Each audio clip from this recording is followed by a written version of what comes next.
In the vibrant intellectual heart of 12th century Al-Andalus, a monumental philosophical confrontation was brewing.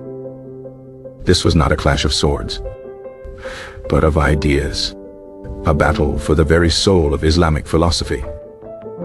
At its center stood Abu al-Walid Muhammad ibn Rushd, known to the Latin West as Averroes. Ibn Rushd was a polymath of staggering intellect, a physician, a jurist, an astronomer, and above all, a philosopher. He served the Almohad caliphs, navigating the complex corridors of power while pursuing the highest truths. His life's work was a passionate defense of Aristotelian philosophy against its detractors. The most formidable of these detractors was the brilliant Persian theologian, Abu Hamid al-Ghazali. Decades before Ibn Rushd, al-Ghazali had penned a powerful critique titled Tafut al-Falsifa, or The Incoherence of the Philosophers. Al-Ghazali's work was a systematic and devastating attack on the Neoplatonic Aristotelianism that had flourished in the Islamic world. He argued that the philosophers' reliance on pure reason led them to conclusions that were heretical and dangerous. He identified 20 key points of error, targeting doctrines such as the eternity of the world, God's knowledge of particulars, and the nature of bodily resurrection. Al-Ghazali contended that philosophers could not demonstratively prove their metaphysical claims. He championed a form of Ash'ari occasionalism, where God is the direct and immediate cause of every event. In this view, the apparent laws of nature are merely a habit God creates, not an inherent property of the world. The impact of Al-Ghazali's work was profound, shifting the intellectual climate decisively in favor of theology and Sufism over philosophy. For many, the incoherence of the philosophers seemed to be the final word on the matter. But for Ibn Rushd, this was an unacceptable conclusion.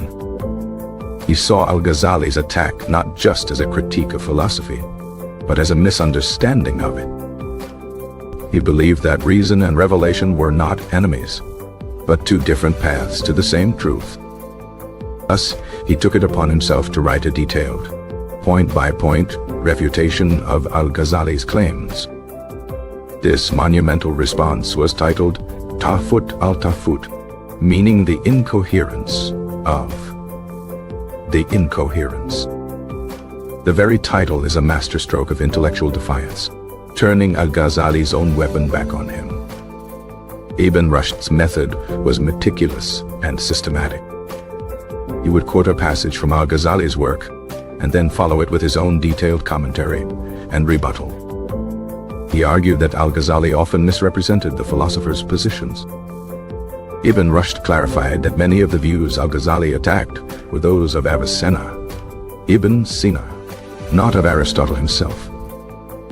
He sought to defend the pure, unadulterated philosophy of Aristotle, the first master. One of the central battlegrounds was the concept of causality. Al-Ghazali's occasionalism denied any necessary connection between cause and effect. For Ibn Rushd, this was an absurdity that would destroy the very possibility of knowledge. If fire does not inherently burn cotton, but God creates the burning each time, how can we know anything about the world? Ibn Rushd argued that things have natures, and these natures determine their actions. Fire burns because it is in its nature to burn. Water cools because it is in its nature to cool. This does not diminish God's power, he contended. Rather, it shows God's wisdom in creating a stable, intelligible, and ordered universe.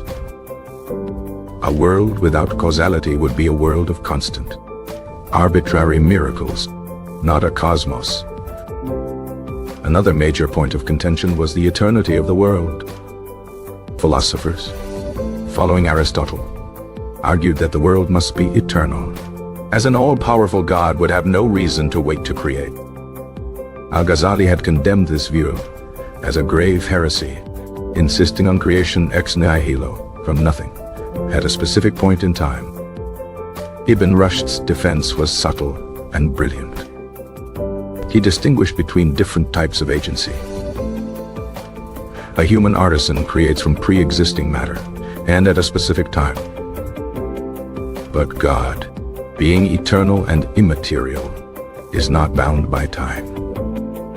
For God, to will is to act. There is no temporal gap between the decision and the creation. Therefore, the universe is an eternal emanation from an eternal cause. It is not co-eternal in the sense of being a second, independent God. Rather, the world is eternally dependent on God, just as light is eternally dependent on a lamp. This argument sought to preserve both God's omnipotence and the logical consistency demanded by philosophy. Ibn Rushd also tackled the issue of God's knowledge. Al-Ghazali argued that the philosopher's God, in knowing only universal principles, could not know individual beings or events. This would make God ignorant of the prayers, actions, and lives of individual humans.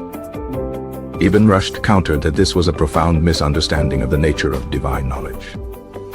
He argued that human knowledge is discursive, partial, and dependent on sense perception. We learn about new things, and our knowledge changes over time. To attribute such knowledge to God would be to imply that God is imperfect and changing. God's knowledge, Ibn Rushd asserted, is of a completely different order. It is a creative, unified, and eternal act of intellect. God knows particulars not by observing them, but by being their ultimate cause. His knowledge is not a reflection of reality, but the source of reality. Therefore, God knows every particular in a way that is superior and more complete than human knowledge, without being subject to its limitations. Throughout the Incoherence of the Incoherence, Ibn Rushd champions the power of demonstrative reason. He argues that the Quran itself commands believers to reflect on the natural world to understand God's creation. This reflection is, for Ibn Rushd, the highest form of worship. He posits that there are different levels of understanding for different types of people. The masses can understand truth through rhetorical and poetic language. Theologians use dialectical arguments, which are probable but not certain. But the elite, the philosophers, can grasp truth through rigorous, logical demonstration. This idea would later be controversially interpreted in the West as the doctrine of double truth. However, Ibn Rushd himself never claimed that a proposition could be true in philosophy and false in religion simultaneously. He believed truth was one, but accessible through different interpretive methods. The allegorical interpretation of Scripture was necessary when the literal meaning seemed to contradict reason. This was a right and a duty for the demonstrative class, but it would only confuse the masses. Ibn Rushd's defense was a powerful, last-ditch effort to save the philosophical tradition in Al-Andalus. Despite its brilliance, his work did not immediately succeed in reversing the tide. The political climate was becoming increasingly hostile to this kind of rationalism.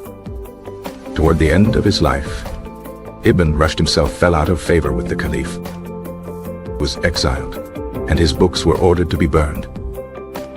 It was a tragic end to a life dedicated to the light of reason.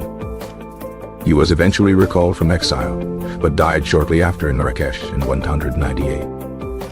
Within the Islamic world, the tradition of Aristotelian philosophy he championed went into a long decline.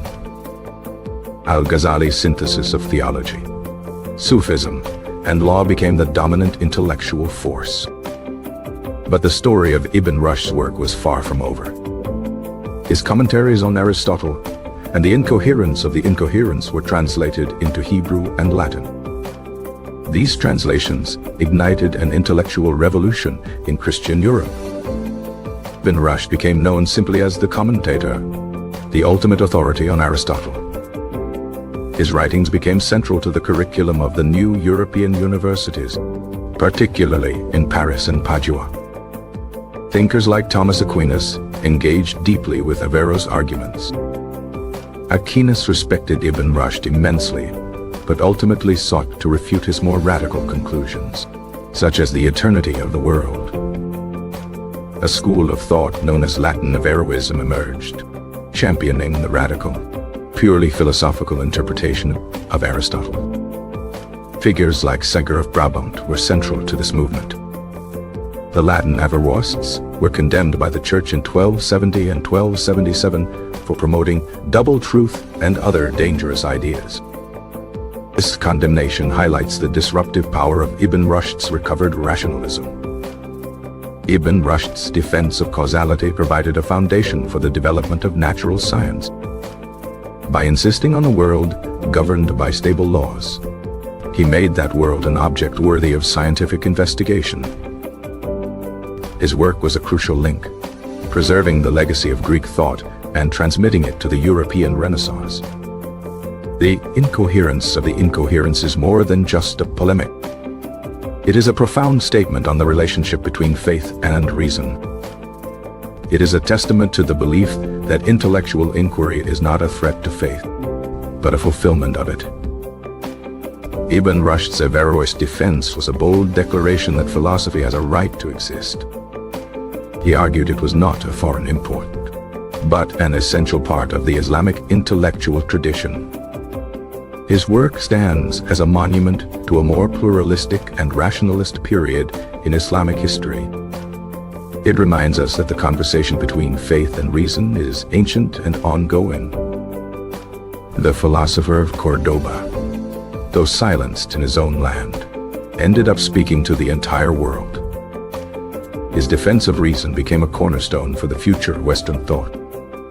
The incoherence of the incoherence is not just a refutation, but a celebration of the human intellect. It affirms that to understand the creation is to honor the Creator. Ibn Rushd's struggle is a timeless story of the courage required to pursue truth.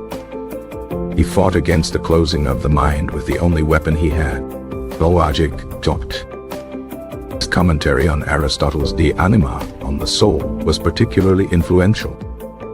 He argued for the unity of the material or potential intellect in all human beings.